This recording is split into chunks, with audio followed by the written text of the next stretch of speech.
We'll find out today. Later. They're still working on it.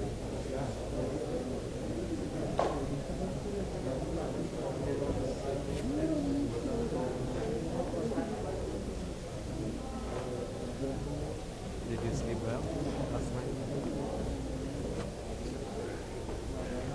Well, it's a pleasure to introduce Professor Sreenivasan from the ICTP in Trieste. He obtained his PhD at the Indian Institute of Science in 1975, and he got a gold medal called Narayanan Gold Medal for the best PhD at the Institute. After that, he has been the Howard Chill Professor of Mechanical Engineering at Yale University. He has visiting several institutes, among them the Göttingen in Caltech, California, Princeton, and Cambridge. He has been given plenary lectures several places and had obtained several awards, and is member and fellow of several institutions. I will name some of them. So, for instance, the National Academy of Science and Engineering in the United States, the Third World Academy of Science, the Physics Association in the United States, over 20 PhD students, and published 100 papers in fluid turbulence, which is his specialty. It's a great honor to have him speaking today.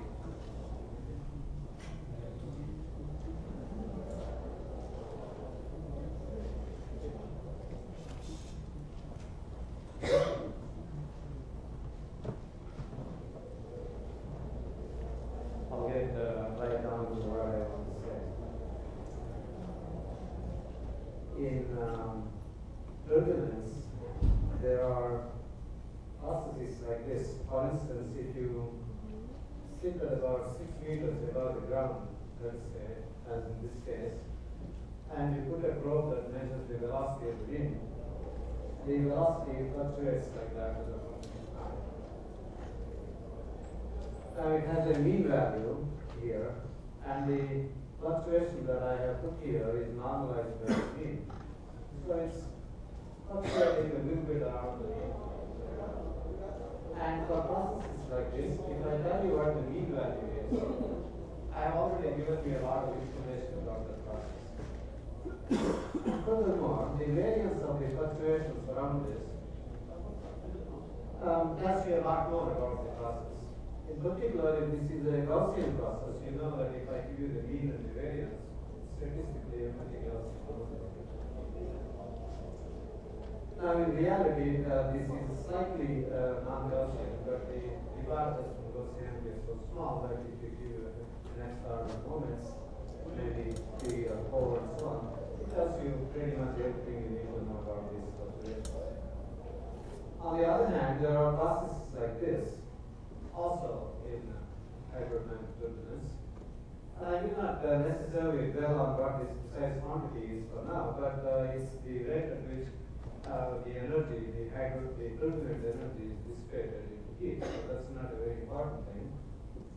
And for such processes, again normalized by its mean value, which is what I plotted against time, you can see that over a good part of the time there is hardly any activity, and there is large activity in some parts of the time. And in fact, for the conditions for which I have obtained this data, you can see that sometimes as large as a few hundred times the mean value of this quantity occurs. Therefore, for such quantities, if I just give you the mean value, for instance, it sort of is buried somewhere here in the essentially noise level of the plot. It doesn't tell you a lot about this process. And furthermore, if I tell you mean square, it will tell you a little bit more, but even that does not tell you a lot more. For such quantities, as I have indicated here, low order moments are not very helpful in characterizing such highly intermediate processes, which is what the jargon is. And you need to give essentially the entire probability density function.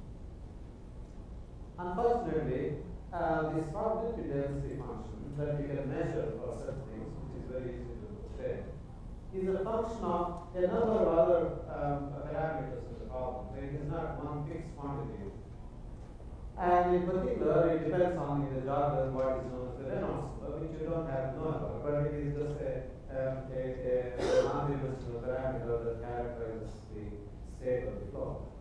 So I want to be able to say a little bit about what we know about such processes, turbulence, and what their origin might be, and what is the outstanding problem, and things like that. So that's the basic introduction to what I want to say. And just for curiosity, if you want to know where and how they were measured, there is in the United States this Delaware Proving Ground, which is a very huge field, the desert in Utah, and you can see the land is very flat and the winds are very steady, and so you can set up towers like this, very basic ones, and at the top of that you can put your probes and you can measure whatever you want. Now, you may be interested to know, of course, that this is a non-trivial problem in hydrodynamic turbulence. And in fact, if you look at, let us say, the web page of the Play Mathematical Institute, this is one of the Millennium Prizes relating to the properties of the source equation. I'll start to read out what it says. Waves follow our boat as we meander across the lake, and turbulent air currents follow our flight in a modern jet. Mathematicians and physicists believe that an explanation for and the prediction of both the beats and turbulence can be found through the understanding of solutions to linear source equations. And it goes on to say that the equations were written down in the 19th century, but our understanding is pretty poor. And of course, the linear source equations, as you all know, are this set of partial differential equations for the velocity. And you have a nonlinear term here that causes a number of problems. And here is the forcing function, which is put down for mathematical simplicity in view of the boundary conditions for the forcing, the boundary conditions of the problem. And the velocity field is divergence-less, and you start with a certain set of initial conditions, and you want to know something about the evolution of this field. Now, what is known about these various source equations is pretty minimal. Nevertheless, there is a theorem due to Capelli and company, which some of you should be know about. This states that in the four-dimensional space-time, the set of singularities of various source equations, if they exist at all, has a half-staff dimension of less than unity.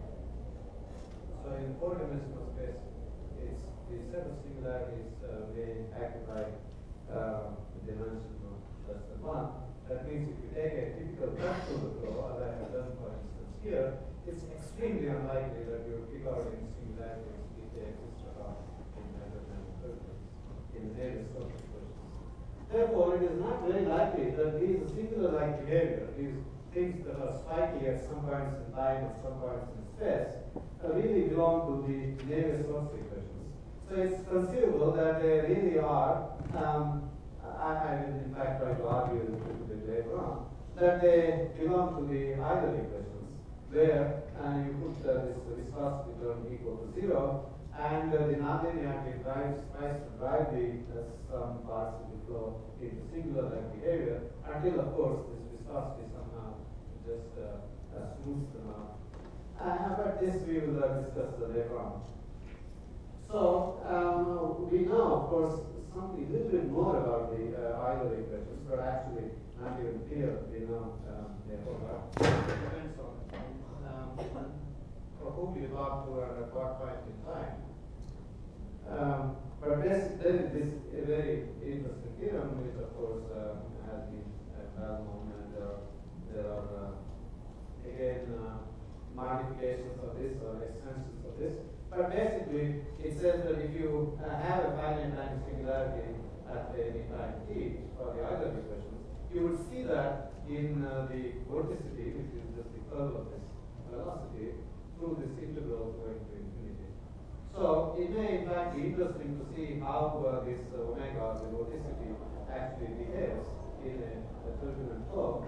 So this is hard to measure, and therefore I am going to show you the vorticity field, this omega field, in hydrodynamic simulation. So we take the Navier-Stokes equations, which we believe are the equations that govern the fluid motion.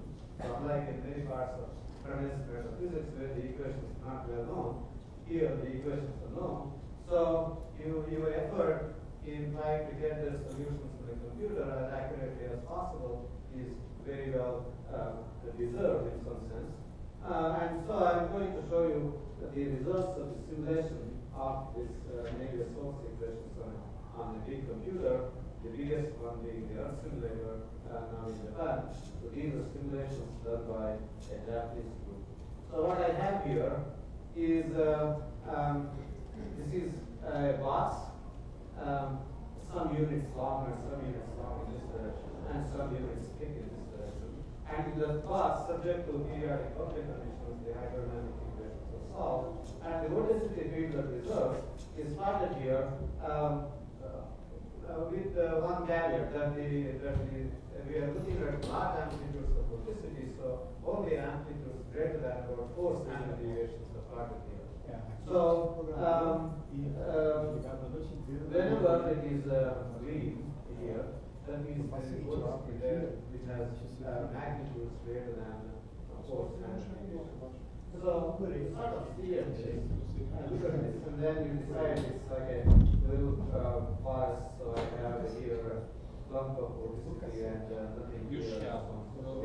But now you take this box, expand it to see what shows, then you begin to see the internal structure.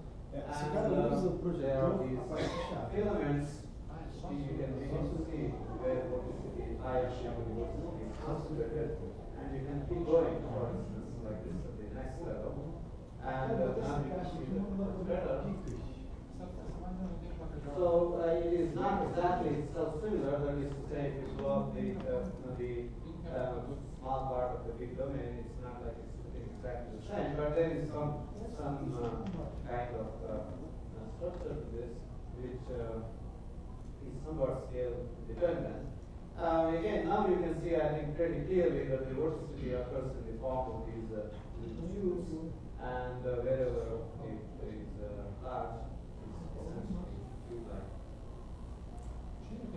What this suggests is that given a problem like the one we are talking about the existence of singularities and so on and so forth, really cannot evade this geometry, issues related to geometry of the distribution.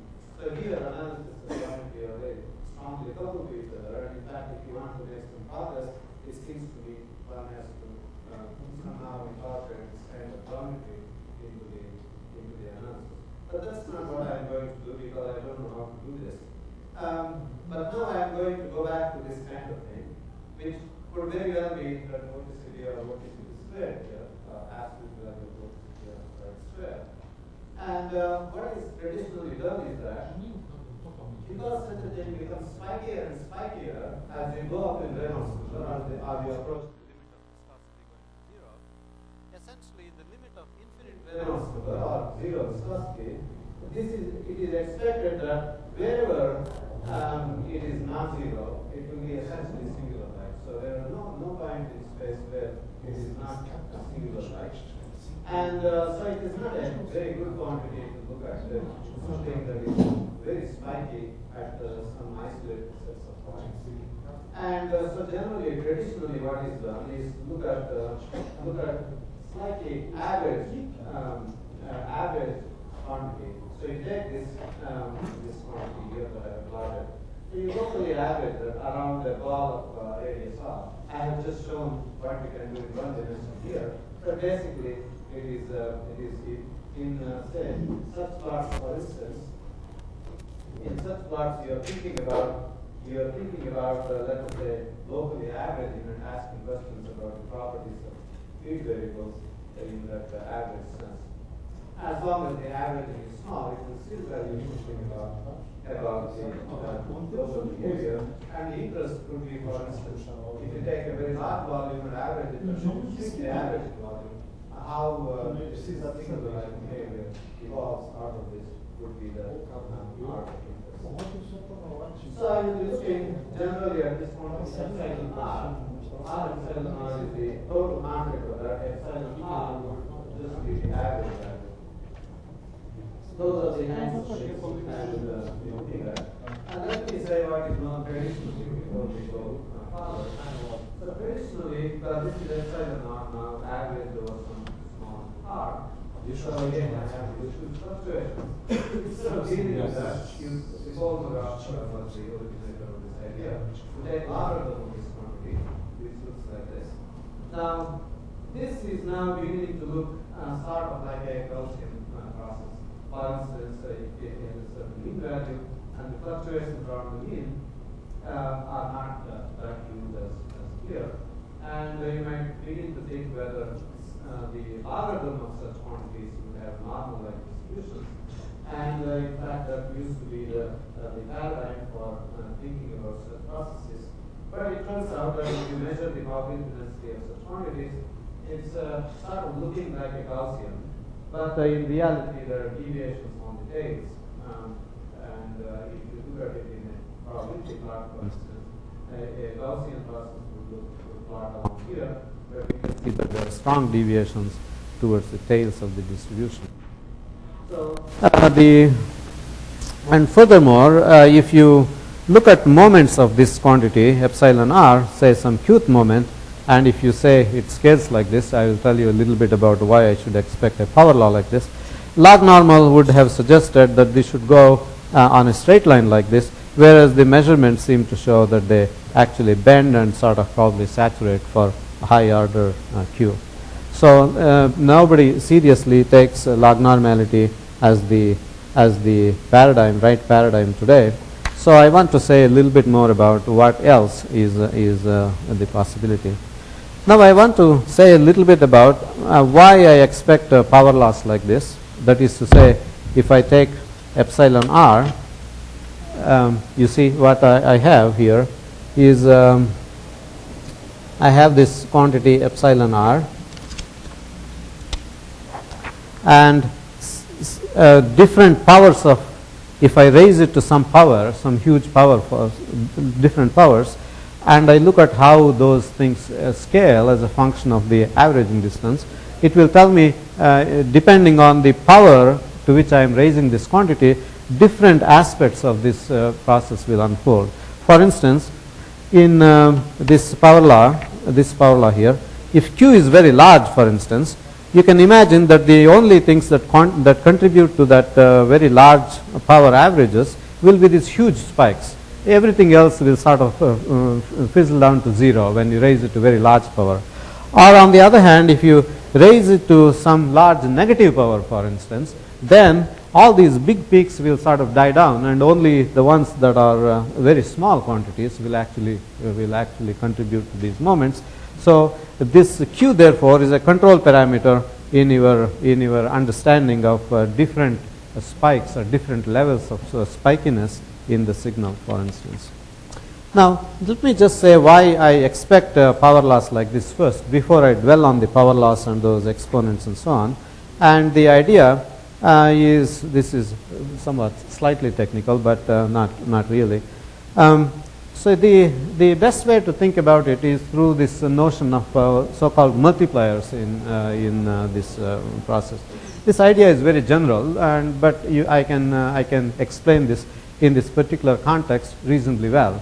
So you can imagine a big tank in which you have fluid, say water or something like that, and you stir it with a big stirrer at a certain scale. And there, all the fluctuations or the energy dissipation would be sort of uniform, more or less.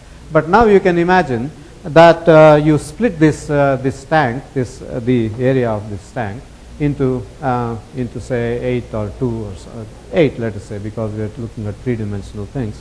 So 8 boxes. And then you can imagine that this, what you saw as a very uniform thing, or this big area, may in fact develop some clumpiness if you look at smaller areas. And this clumpiness will become larger and larger as you go down into smaller and smaller scales. So this is the general idea, and this multiplier is a kind of quantity that will tell you how the clumpiness evolves when you go from very uniform distributions to very clumpy distributions. And how it evolves is what I want to show you, a schematic of this. So this R epsilon R is the total amount of energy dissipation, that is that fluctuating quantity that I have shown, averaged over a box of size R, and I write it like this, which is just a telescopic product, because what it does, you can see here, this denominator cancels with this denominator, etc., etc. This will cancel with that, and this will cancel with that, and eventually R epsilon R is all that remains. So this is just a re-expression of this quantity R epsilon R. But it is done in such a way that it is supposed to tell me something physical. L is now the big box into which you put in the energy, that is the stirring scale, for instance. And epsilon L is the average of the energy dissipation in that whole domain of size L. So this times L by 2 epsilon L by 2 divided by L epsilon L. Now this here will be the average of the energy dissipation over a box of size L by 2 times that L by 2, the size of that. Now this is the ratio, therefore, of what you see in a box. Think of it one-dimensionally, which is what makes it easier. So I have this line, big line L, and L epsilon L is the total amount of energy dissipation contained there. I split it into two boxes, L by 2 and L by 2, and this tells me the ratio of the energy dissipation in box L by 2 divided by what is on L, and this again tells me the ratio of this stuff in box of size L by 4 to that of L by 2, etc., etc. So this is simply telling me that if I am looking at the energy dissipation in a box size R, it is related to the energy dissipation in a box size L through these many multipliers. So you multiply this by the ratio for half the size to the full size, then quarter size to half size, 1/8 size to the quarter size, etc., etc. And that's why these are simply called multipliers. So I put it here like this. R epsilon R is L epsilon times multiplier at scale L by 2, multiplier at scale L by 4, etc. Now I am interested in the powers of epsilon R when you raise it to the power q and then average it in some fashion, either space or time or whatever. Then it is just exactly the same step I have written here. This is raise everything to the power q and then average it. Now suppose I say that these are all identically distributed, that is at one level to another level to another level, these multipliers which are stochastic quantities in general, suppose I say these are all identically distributed and that they are independent. If they are independent, then of course I can write the product as this expression as averages of the individual things, and then if they are identically distributed, I just call it m. So m to the power q raised to the power n, because n is the number of steps that I have gone from L to R in binary steps. So I rewrite this whole thing in this fashion. Actually it's pretty simple to show at the end of the day, that the qth moment of epsilon r times r, average this, is related to the qth moment of this entire thing, which was sort of homogeneous to start with, times r by L, that is the ratio of the scale at which I am looking, that small scale to that big scale, raised to the power something which is related to the moments of this multiplier m, which is the common distribution that occurs everywhere. So in general, therefore, this tells me that if I rewrite this as epsilon r to the power q is epsilon L to the power q average r over L to the power some exponent minus mu of q, where this mu of q is related to the moments of m through this. So in general, this kind of argument is the one that has shown that you might expect power loss, where depending on how much averaging volume you take, these moments show a dependence on that averaging volume and through these exponents. So this is a justification for using power loss in some sense. And then it also shows that the coefficients sitting in front depend on the large scale quantities, that is how you stir and things of that sort, but these exponents simply depend upon these multiplier distributions, which are if they are really scale independent and also independent of the previous step, then it would be universal exponents. In fact, the experimental justification for something like that is the following. So here is just concentrate on this one curve here, or one set of data. These are the multipliers. So the multipliers go between 0 and 1, because after all, if you go from this size to half its size, each piece can inherit as little as 0 fraction of what this bigger parent inherited or had, or it can inherit all of it. So it can only vary between 0 and 1. And the distribution at several different scales like this, each symbol here represents several levels of in the hierarchy. They all seem to plot one on top of the other, and this sort of suggests that it is level independent. You can in fact ask conditional distributions, and you can show that it is more or less independent of the level. And so the justification for using these power laws can be thought to be reasonable. Now, how does one understand this a little bit better, or at least a little bit more intuitively? I will now tell you a little bit about multifractals, which is not very new or anything like that. None of what I've said is very new. And the general idea is the following. We are looking at ways of trying to describe this quantity epsilon r as a function of the averaging size for averaging scale, for instance.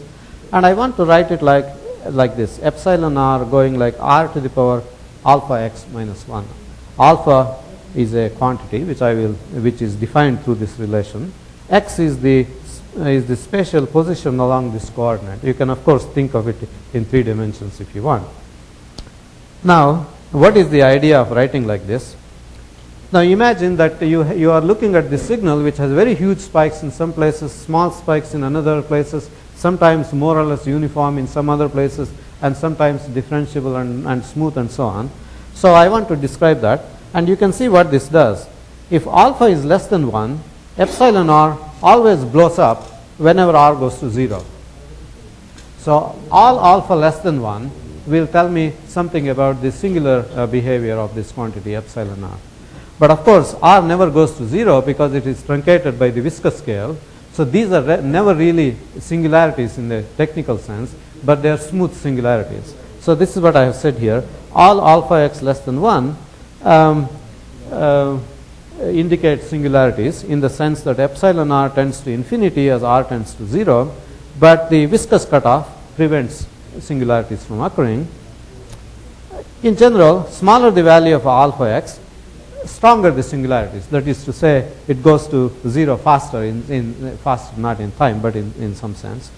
So you can imagine that alpha very small compared to unity will tell me something about a very spiky part of the signal, and alpha less than unity but not so far away from there tells me a little bit about the spikiness.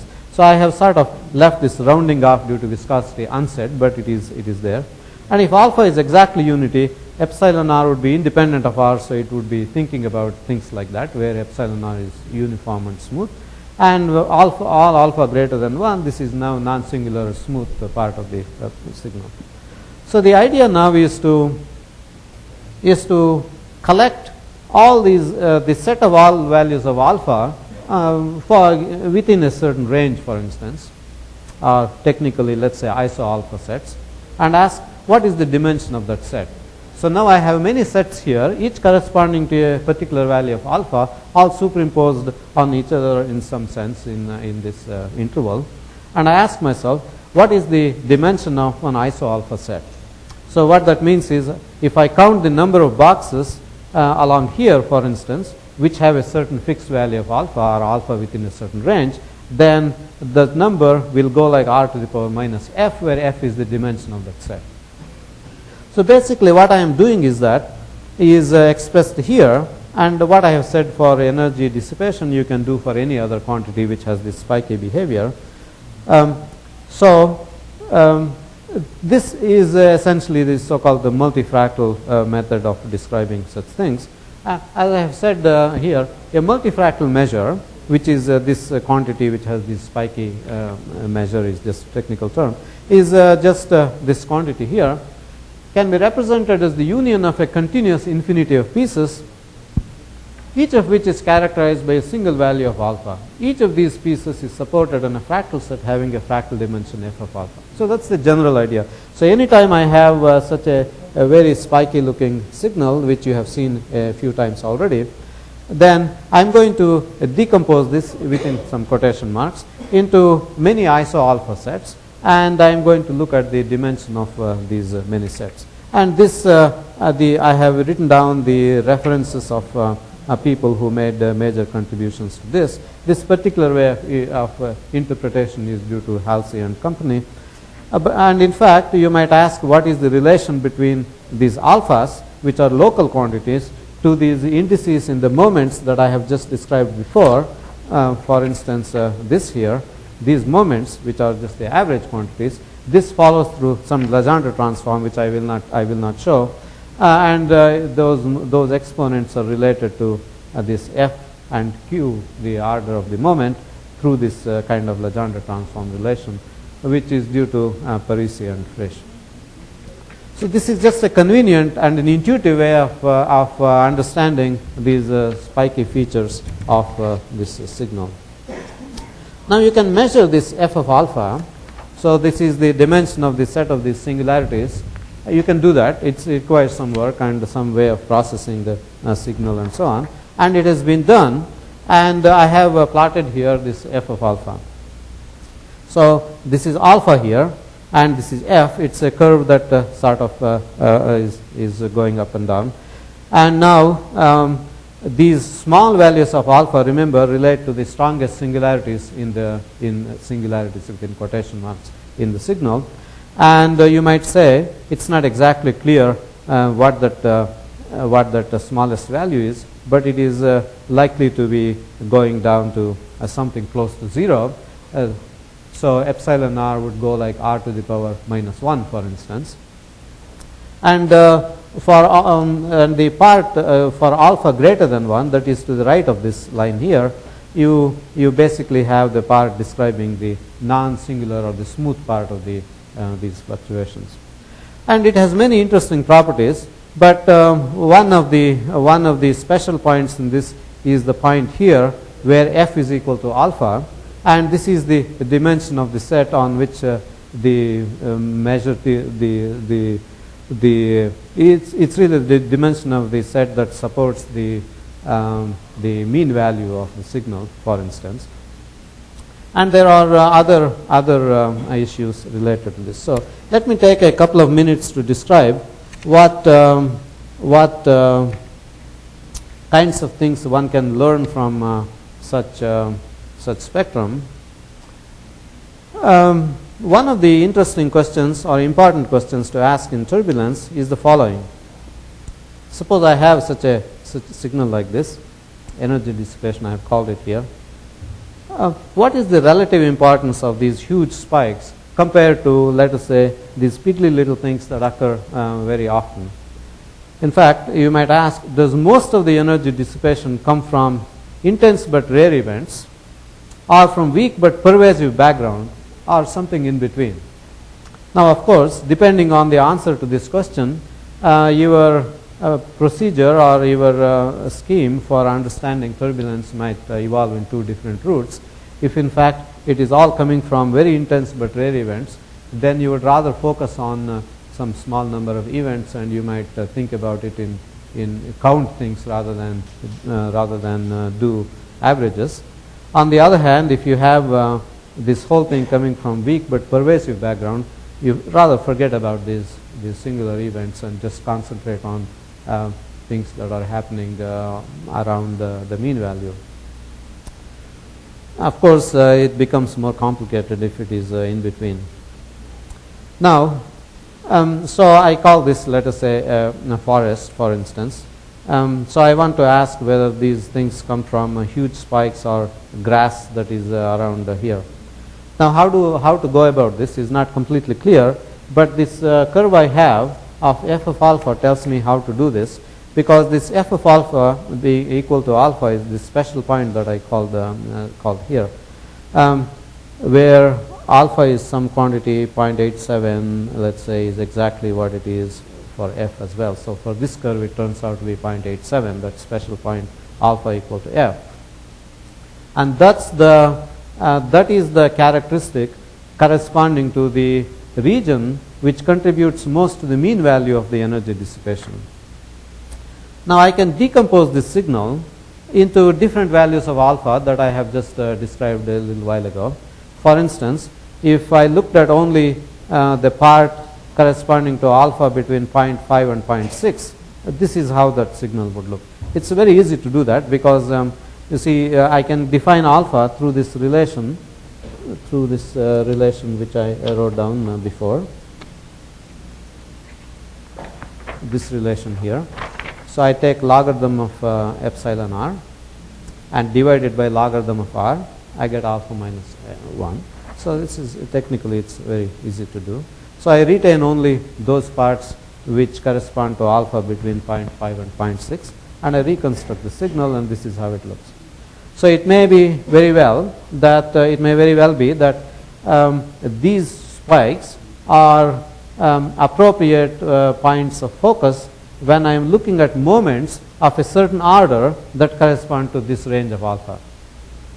On the other hand, if I increase this value, 0.65 and 0.75, let us say, so I am sort of going along here, this curve here. So I considered an interval here, then I am considering an interval here, and I am going to consider an interval there, and that's the interval that I am after, but I am sort of telling you how this whole thing looks. So if I go between 0.65 and 0.75, now this is the kind of signal which contributes most to the moments which correspond to this value of alpha. Now no more these spiky stuff, but these little ones. Now I want to ask myself, what is the what part of the signal corresponds to alpha 0.87, which is really the focus of my attention. But just to make it technically easier, I ask myself, what is the part of the signal that corresponds to alpha between 0.8 and 0.9, and I plot it here, and this is how it turns out. So notice that the scale on this is still, this is all hundreds, this is 100, this is the same scale here. But now as soon as I go here, I have increased the scale from 0 to 200 to 0 to 10. So from here, what is clear is that the part of the signal that corresponds to most of the average value of the energy dissipation, which is what you may be interested in. For instance, I want to know, if I stir a tank like this, how much energy or power I have to put into that, which corresponds to this value of mean value of the dissipation. So it's looking like this. One thing you might notice from here is that these peaks are not very huge compared to these peaks. They are really of order unity, more or less, compared to some peaks that are of the order 100. And these are also quite dense. That is to say, they not exactly space filling, but they are almost like that. So the conclusion of this exercise is simply that most of the energy dissipation does not come from these huge spikes, but from little spikes. And these little spikes are in fact, those are singularities, or near singularities, because those are spikes. Alpha is less than 1, remember, whenever alpha is less than 1, I am still talking about singular-like events. But they are also more or less space-filling. They are more or less space-filling because this alpha is equal to f for this special point, and f is 0.87, and 0.87 is almost close to unity. So it's almost space-filling, but not exactly space-filling, because it's still less than a unity. So the idea is that the energy dissipation, the mean value of the energy dissipation, in spite of these huge specks and so on and so forth, comes from singular-like events, but these are only mildly singular. They are mildly singular because alpha, remember, is almost close to unity, but not very far from unity. Mild singularities that occupy most of this space. In some sense, it is what makes life very difficult. As I said, this is something in between. So it's neither the small number of huge spikes that you can count, nor nor the non-singular part of this trace, which you can more easily quantify, but nearly singular events that occupy most of the space in some sense. And you can this is only true for these particular conditions I have drawn here, and you might ask, therefore, how does this behavior change as a function of let's say the Reynolds number, or as you approach viscosity equal to 0, or low viscosity conditions. For this, so for instance, you might ask the question, what is the volume of space occupied by these nearly singular events, and how much do they contribute? That depends on the Reynolds number, it turns out, and for these conditions I have drawn, 70% of the contribution comes from 30% of the volume. And you can ask how this changes as a function of Reynolds number. I have here a graph that I have computed from simple considerations, and it turns out that as you go up in Reynolds number, that is, you go up in scale in some sense. For instance, if you do experiments in a laboratory, you may be sitting here in this region. If you are in the atmosphere, you may be sitting here. If you are in the ocean, you might be sitting here. If you think of the universe as a whole as some fluid, and you ask yourself what might be the Reynolds number corresponding to that, you might be sitting somewhere out there. So as a function of that, this graph tells me, as a function of the Reynolds number, this tells me what is the volume of the volume occupied by the singular like regions which contribute most to the mean value, and that volume diminishes, and I ask myself what is the what fraction comes from this volume, and this sort of goes up like this. Eventually, in the limit of infinite Reynolds number, I am looking at most of the energy dissipation coming from volume almost close to 0. So this really makes it important for us to understand the singular like behavior in turbulence, and you cannot go without understanding those things. So I will finish relatively early, and we can discuss some aspects that may have remained unclear. So let me make some concluding remarks. So the singular like features are ubiquitous in hydrodynamic turbulence. This is happening for energy dissipation that happens for the dissipation of, let's say, scalar fluctuations or vorticity and so on and so forth. And these are practically very important. For instance, you might imagine, let's say, a flame that is just crossing this region of very high intensity of fluctuations, and the flame just gets torn apart, and you might have local quenching, for instance. Now, these singular like features are likely to be related to finite time singularities to the other equations. By this I don't mean anything very profound. I only want to say that it's not related most likely to the singularities of the Navier-Stokes equations. So what else is likely? I would say, well, that is what is most likely. So the statement is to be taken in that spirit. And to understand this well, you have to somehow bring in geometry and analysis together. Geometry, because you have these fractal-like structures which are not exactly self-similar, but they are locally self-similar. This is what this multi-fractal thing is all about. And so that interplay between geometry and analysis, unless that happens, it's not quite clear how you can go make much progress. And the power laws with the local scaling seem quite plausible, as I have tried to describe through these multipliers and so on. And if you say there are power laws, which is not given by any means, any theorem or anything like that, then you can measure these exponents that characterize these power laws. And this has been done.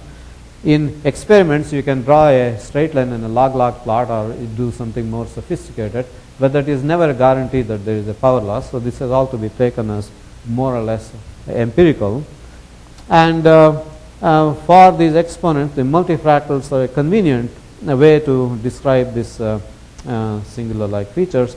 I put a question mark, perhaps compelling, only because these huge spikes are related, in probability theory, these are the large deviations from the mean. So you ask yourself, what is the description that gives you the best way of understanding these large deviations? and the f of alpha spectrum that I just talked about is in fact the correct way to do it. This follows from Kramer's theorem and so on.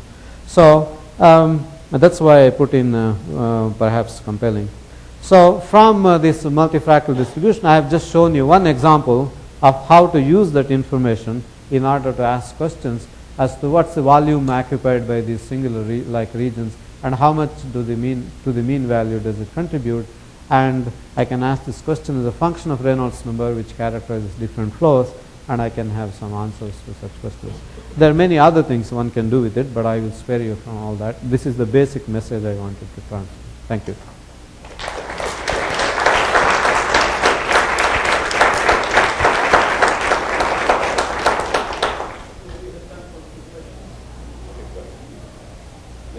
You show those elementary structure, the vertical structure that was done by the Japanese in sequence of blow-ups. Yes. Are this multifractal structure, this almost singular multifractal structure, relate in some way that filamentary structure that you see here in the vortices? No, well, this is not exactly clear. What this filamentary structure does and what the multifractal things do are somewhat complementary in some sense. From out of the geometry of this filamentary structure ought to come the multifractal scaling. I don't know how to do it and so on.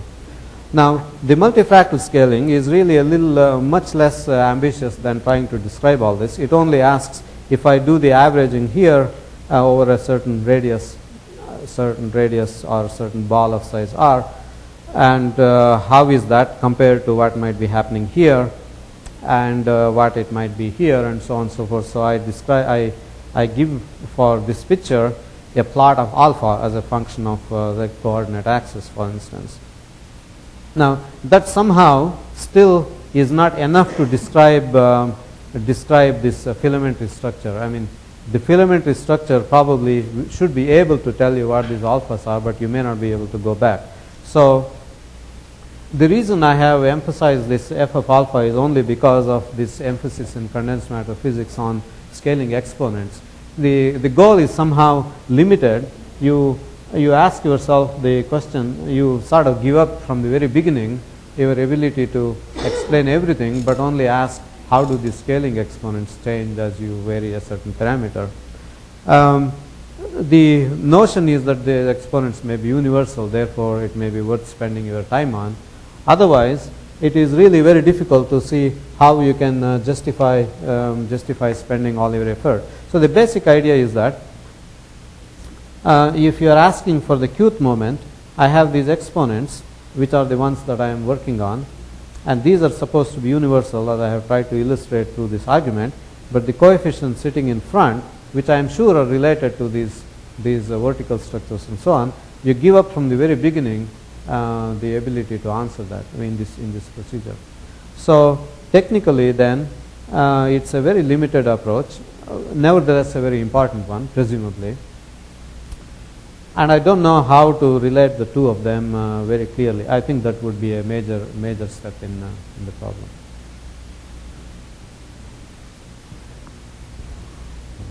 I'd like to make a small comment about the remark you made at the beginning about the Caffarelli-Cohn-Nuremberg partial regularity theorem. Yeah. Now, I know nothing about turbulence, and I don't in any way dispute that it has to do with finite time blow-up for Euler, but I don't think that it's completely correct to make that deduction from that theorem.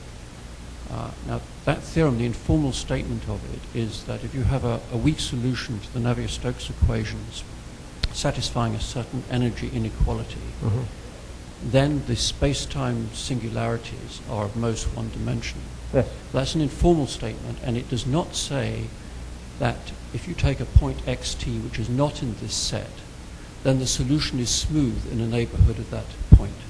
It says it is smooth in x, but not in t. And so actually that theorem, because I wanted to use it at some point, and I was misled by this statement, does not imply that for almost every x, the solution is continuous in t. And your situation was exactly to take a point x and to look at what was happening in t. So I don't think that you No, can no, quite no, deduce well, that is... You are right, but I should emphasize that that is not necessarily restricted to what happens as a function of time. For instance, here I have from a numerical work, for instance, as a function of the spatial coordinate, what happens to, let's say, entropy, or it could be energy dissipation. This is at a fixed point in time. This is t now. So you still have similar features, and they are all related to, they are, in fact, I have here graphs that tell you how the spikes in this quantity is related to spikes in the other quantities and so on.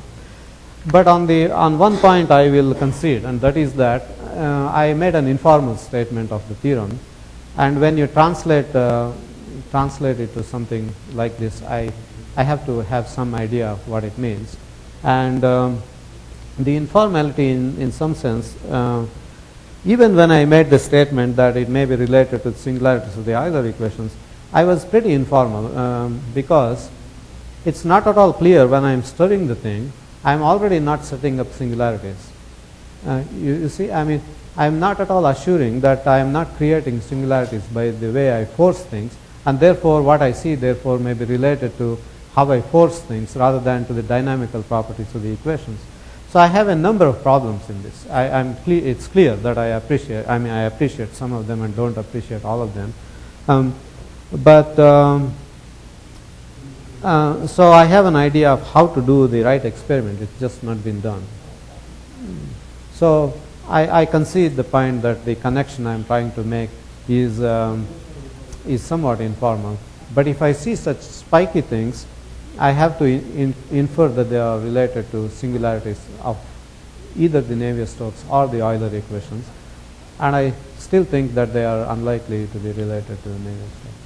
So I believe, I mean, belief is just an emphatic word here, that Navier-Stokes equations probably don't have any singularities, but Euler equations do. I mean, this is what I think personally.